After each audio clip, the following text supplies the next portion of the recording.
اللہ ہر دعا کا جواب دیتا ہے، بس ذریعے مختلف ہوتے ہیں۔ کبھی وہ کسی انسان کو آپ سے ملوا کر جواب دیتا ہے اور کبھی اسے آپ سے دور کر کے۔ کبھی وہ ہواؤں کے ہاتھ پیغام بھیجتا ہے تو کبھی اپنا جواب کسی ٹھوکر میں چھپا دیتا ہے۔ کبھی وہ سجدے میں گرا کر اپنی مصلحتیں سمجھاتا ہے اور کبھی ہاتھ تھام کر صبر کا صلہ دیتا ہے۔ آزمائش کا آنا اور روح کا ریزہ ریزہ ہو کر بکھر جانا بے وجہ نہیں ہے۔ کبھی تکلیف میں ہو تو اللہ کو محسوس کرنا، پھر اس کی موجودگی بھی دکھائی دے گی اور اس کی سرگوشی بھی سنائی دے گی۔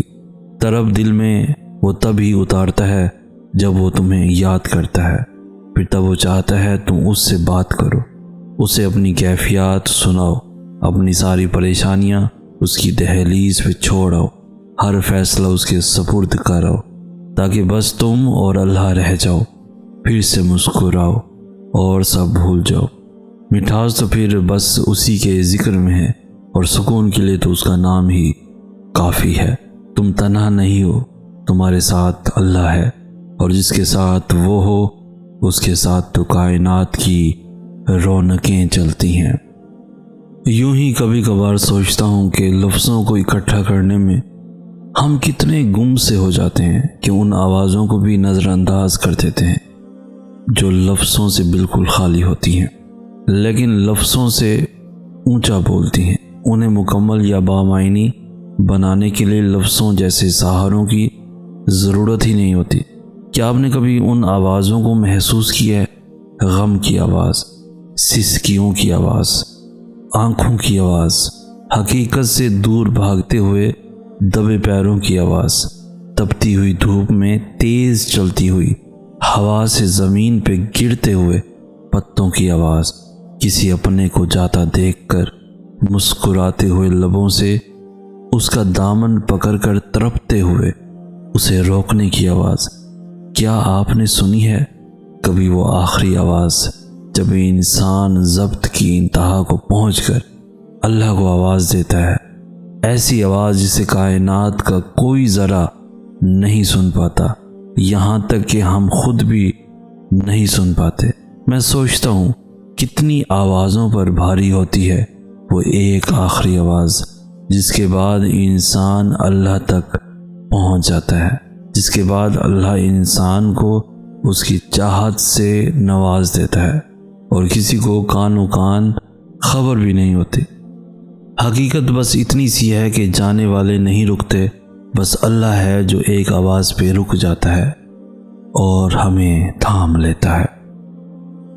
دعائیں ناممکن چیزوں کے لیے ہی تو ہیں، ایسی چیزیں جو تمہارے مقدر نے تم سے چھین لی ہیں، ایسی چیزیں جن کے ملنے کی تمہیں کہیں سے بھی امید نہیں، ایسی چیزیں جن کے ہونے کا تم خواب میں بھی تصور نہیں کر سکتے، ایسی چیزیں جن کے مخالف ساری کائنات آ کر کھڑی ہو جائے، ایسی چیزیں جو تمہارے تخیل میں بھی نہ سما پائے، ایسی چیزیں جنہیں ماننے سے تمہاری عقل انکار کر دے، ایسی چیزیں جن کے رونما ہونے کا تمہیں احساس تک نہ ہو، ایسی چیزیں جن کو دیکھ کر تمہاری عقل دنگ رہ جائے، ایسی چیزیں جنہیں نہ کبھی کسی نے دیکھا ہو اور نہ سنا ہو، ایسی چیزیں جن کے تذکرے سے الفاظ بھی گھبرا جائیں، ایسی چیزیں جو تم سوچتے ہو کہ کبھی حقیقت نہیں بن سکتی، ایسی چیزیں جن کے ہونے کا علم تمہاری چھٹی حس کو بھی نہیں چھو سکتا۔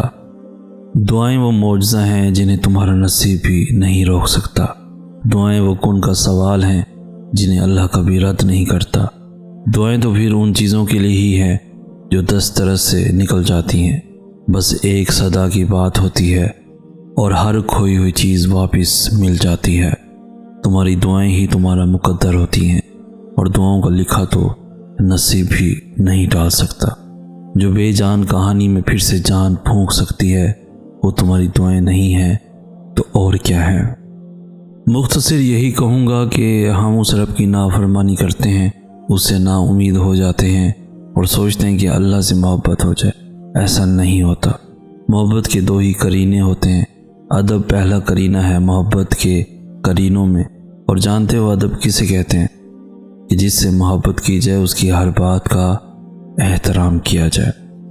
اس کا ہر حکم بجا لایا جائے۔ وفا دوسرا کرینہ ہے محبت کے کرینوں میں، کہ جس سے محبت کی جائے اس کے ساتھ کسی کو شریک نہ ٹھہرایا جائے، کیونکہ جہاں ادب ہوتا ہے وہاں نافرمانی جنم نہیں لیتی، اور جہاں وفا آ جائے وہاں محبوب کے سوا کسی کی طلب نہیں رہتی۔ ادب کرنا سیکھ لو تو سمجھو رب سے محبت ہو گئی، اور وفا کرنا سیکھ لو تو سمجھو رب مل گیا۔ جس کے نصیب میں سجدہ تہجد لکھ دیا گیا، اس کے نصیب میں خدا لکھ دیا گیا۔ جیسے محبت کی انتہا کو پہنچ کر معراج کا افسانہ لکھ دیا گیا۔ کوئی ان رنگ برنگی رونقوں میں ہی عمر بھر غافل رہا، اور کسی کے حصے میں خدا سے گفتگو کے لیے ویرانہ لکھ دیا گیا۔ کسی کو اس کی من پسند چیز دے کر شکر کے آداب سکھائے گئے، اور کسی سے من پسند چیز چھین کر اللہ سے ملاقات کا بہانہ لکھ دیا گیا۔ کسی کو آزاد کر دیا اس نے اپنی ہر چاہت سے، اور کسی کے سامنے نیکی اور بدی کا پیمانہ رکھ دیا گیا۔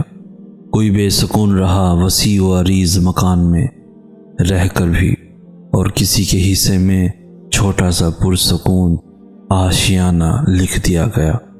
کسی کو پلائے گئے مسلسل ضبط کے گھونٹ، اور کسی کے حصے میں صبر کا نوالا لکھ دیا گیا۔ کوئی محروم ہی رہا اس کی محبت کو محسوس کرنے سے، اور کسی کے حصے میں اس کا ساتھ دوستانہ لکھ دیا گیا۔ سارے دن تو سب کے لیے برے نہیں ہوتے نا، کبھی رو دیے حالات وقت پر، اور کبھی مقدر میں مسکرانا لکھ دیا گیا۔ یہ تو تقسیم ہے اس کی، کوئی مجرم ٹھہرا کوئی مظلوم، کسی کے حق میں گرنا ہو گیا لازم، اور کسی کے حصے میں گرانا لکھ دیا گیا۔ جو بار بار پکارتا ہے اسے، اس کے پکارنے پر رشک کرتا ہے وہ، کوئی ذرا سی دیر پر ہو گیا مایوس، اور کسی کے حصے میں بار بار سر کو جھکانا لکھ دیا گیا۔ کسی کو 4 قدم کے فاصلے پر مل گیا، اور کسی کے نصیب میں لمبا سفر لکھ دیا گیا۔ انسانی فطرت ایسی ہوتی ہے کہ جو اس دل کو تکلیف پہنچاتا ہے اور توڑ دیتا ہے، یہ پھر بھی اسی کی طرف بھاگتا ہے، اس امید کے ساتھ کہ اس دل کو وہی سے سکون ملے گا، حالانکہ وہ چیز یا وہ شخص کبھی بھی آپ کے لیے سکون کا باعث نہیں بن سکتا، جس کی وجہ سے آپ کی روح بے سکون ہو۔ محبت سکون کا دوسرا نام ہے۔ جس محبت میں سکون نہیں ہوتا اس میں اللہ کی کبھی رضا نہیں ہوتی، تبھی تو وہ ہمیں لوگوں کے چھپے ہوئے رنگ دکھاتا ہے کہ کون کیسا ہے، اور پھر فیصلہ ہمارے ہاتھ میں چھوڑ دیتا ہے کہ ہم ان سے دور جاتے ہیں یا نہیں۔ اللہ پاک ہمیشہ انسان کے سامنے 2 راستے رکھتا ہے، ایک وہ جس میں اس کی بہتری ہوتی ہے، اور دوسرا وہ جو تکلیف کا باعث ہوتا ہے۔ یہ آپ کا انتخاب ہے کہ آپ کس کی طرف بھاگتے ہیں، اور مت بھولو کہ یہ دل وہی جوڑ سکتا ہے بس جس نے اسے بنایا ہے۔